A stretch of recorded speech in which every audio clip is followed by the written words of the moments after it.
මට අද පුංචි දෙයක් ගැන කතා කරන්න හිතුණා. ඔයා මැරිඩ් කෙනෙක් වුණත් අන්මැරිඩ් කෙනෙක් වුණත් පොඩ්ඩක් හිතලා බලන්න මම මේ කියන දේ ගැන. මේක ඇත්තටම මගේ අදහසක්. මේ මට හිතෙන දේවල්. දැන් අපි කසාද බඳින්න කලින් ඇත්තටම අපි අම්මා තාත්තා ළඟනේ ඉන්නේ. එතකොට අපි දුවෙක් වශයෙන් පුතෙක් වශයෙන් අපි යාළට ඉෂ්ට කරන්න ඕනි යුතුයකම් වගකීම් තියෙනවා.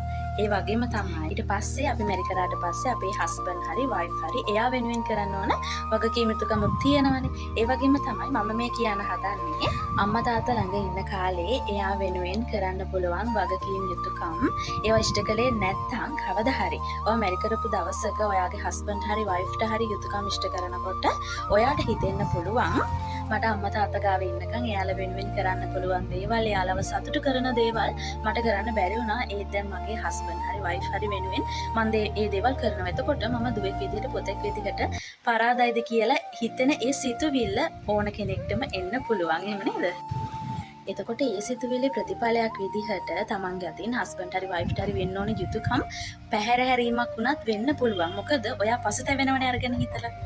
මං හිතන්නේ ඒ වගේ සිතුවිල්ලක් ආපු අයත් මේ ලෝකේ ඇති. ඉතින් මම කියන්නේ ඔයාගේ ජීවිතේ ඔයා මුලින්ම ඔයාගේ අම්මා තාත්තා වෙනුවෙන් සහෝදර සහෝදරියෝ වෙනුවෙන් ඔයාගේ පවුල අය වෙනුවෙන් එයාලා සතුටු වෙන්න කරන්න පුළුවන් හැමදේම ඔයාගේ උපරිමයෙන් කරන්න.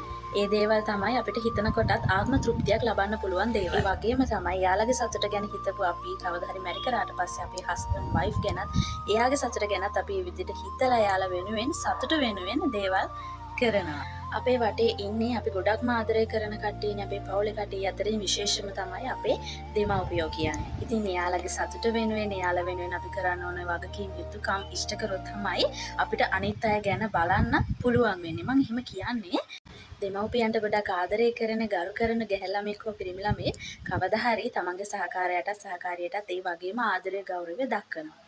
මම දන්නවා මේක බලන ඔයාලත් ඔයාගේ අම්මටයි තාත්තටයි ගොඩක් ආදරෙයි කියලා. ඉතින් කවදාවත් මගේ අම්මවයි තාත්තවයි මට සතුටු කරන්න බැරි වුණා මට යාළ වෙනුවෙන් මෙන්න මේ දේ කරන්න බැරි වුණා කියන පසුතැවිලි සහගත සිතුවිල්ල හිතට එන්න කලින් ඔයාලා අදම ඉඳලා ඔයාලට පුළුවන් මට්ටමින් පුළුවන් උපරිමයෙන් එයාලගේ සතුට වෙනුවෙන් දේවල් කරා.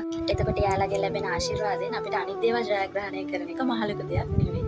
ඉතින් මං කියන්න හදපු දේ ඔයාලට තේරුණා නම් මට ගොඩක් සතුටුයි. ඉතින් මමත් මගේ අම්මටයි තාත්තටයි පවුලේ අයටයි මගේ හස්බන්ඩ්ටයි ගොඩාක් ආදරේ වගේම ගරු කරනවා.